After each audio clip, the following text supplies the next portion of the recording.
रखने का फैसला किया। ये इसलिए किया गया क्योंकि मंदिर पर पुलिस रेड पड़ने की संभावना कम थी। देखो वैसे कितने बड़े कट्टर हिंदू थे ये कि मंदिर जैसे पवित्र स्थान का इस्तेमाल कर रहे थे हथियार रखने के लिए। मंदिर में इन्होंने दीक्षित महाराज से एक रिवॉल्वर भी मांगी और एक अमेरिकन रिवॉल्वर अरेंज भी कर दी गई थी इनके लिए, लेकिन उसके लिए 500 रुपए मांगे थे महाराज ने। गोडसे और आप्टे सोच रहे थे हमें फ्री में ही मिल जाएगी, लेकिन ऐसा नहीं हुआ, तो इसलिए ये डील नहीं हो पाई। इसके बाद आप्टे ने करकरे को हथियार दे दिए और पाहवा के साथ ये बैग लेकर दिल्ली जाने को कहा। अभी तक भी पाहवा को ये नहीं पता था कि ये लोग गोली मारने का काम उससे करवाना चाह रहे हैं। नाथूराम गोडसे इस समय एक से एक छोटे से छोटा हुआ खर्चा अपनी नोटबुक में लिख रहा था। टैक्सी वाले ने कितने पैसे लिए, हथियार खरीदने में कितने पैसे लगे। यही नोटबुक बाद में पुलिस के हाथ लगती है, जिसकी वजह से आज ये सारी चीजें हम जानते हैं। अगर पाहवा गांधी को मारने में फेल हो जाता तो इसके लिए नारायण आप्टे ने एक दूसरा प्लान बी भी बना रखा था। प्लान बी के अनुसार वो गांधी की हत्या बड़गे से करवाना चाहते थे। बड़गे को कन्विंस करना इतना मुश्किल नहीं था। आप्टे ने सीधा कहा कि गांधी को मारने की ये जिम्मेदारी मुझे सीधा सावरकर ने दी है। इसके बाद नाथूराम गोडसे पूना जाता है और अपने छोटे भाई गोपाल गोडसे को भी इस प्लान में शामिल कर लेता है।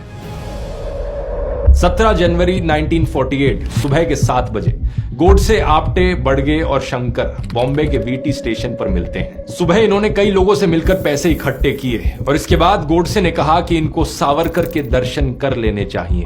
इसलिए चारों लोग फिर सावरकर सदन जाते हैं। शंकर ने बाहर इंतजार किया, बड़गे को ग्राउंड फ्लोर पर रुकने को कहा गया और सिर्फ गोडसे और आप्टे सावरकर से मिलने ऊपर गए। 5-10 मिनट बाद ये नीचे आए और इनके पीछे सावरकर भी खड़े थे। सावरकर ने इन सबको कहा, सफल होकर वापस आओ। इसके बाद दोपहर के 1:30 बजे गोडसे और आप्टे ने अहमदाबाद होकर दिल्ली जाने वाली फ्लाइट पकड़ी और इस फ्लाइट में इनको दादा महाराज मिले। जब ये प्लेन अहमदाबाद में रुका तो दादा महाराज ने इनसे पूछा पाकिस्तान और हैदराबाद पर हमला करने वाले इनके फेल्ड प्लान्स के बारे में। इस पर गोडसे चुप रहा, लेकिन आप्टे ने जवाब दिया, आगे देखो अब हम क्या करने वाले हैं।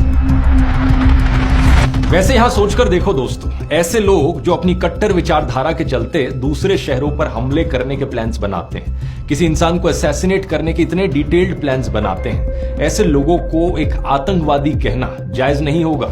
यही कारण है कि नाथूराम गोडसे को अक्सर आजाद भारत का पहला आतंकवादी कहा जाता है। 17 जनवरी 1948 शाम को इनकी फ्लाइट दिल्ली पहुंचती है। कनॉट प्लेस के मरीना होटल में एक कमरा बुक करते हैं और अगले 2 दिन 18 जनवरी और 19 जनवरी ये बिरला हाउस की रेकी करते हैं, आसपास इंस्पेक्शन करते हैं, क्योंकि ये बिरला हाउस ही जगह थी जहां पर महात्मा गांधी रह रहे थे। इसी बीच गोपाल गोडसे भी एक रिवॉल्वर लेकर दिल्ली आ जाता है और इनको ज्वाइन करता है। गोपाल, करकरे और पाहवा ये हिंदू महासभा के दफ्तर में रुकते हैं। 17 जनवरी को पाहवा दिल्ली आकर अपने मामा से भी मिलता है, जो उसे बताते हैं कि उसकी शादी उसके पिता ने तय कर दी है। 18 जनवरी को पाहवा अपनी मंगेतर के घर भी चला जाता है।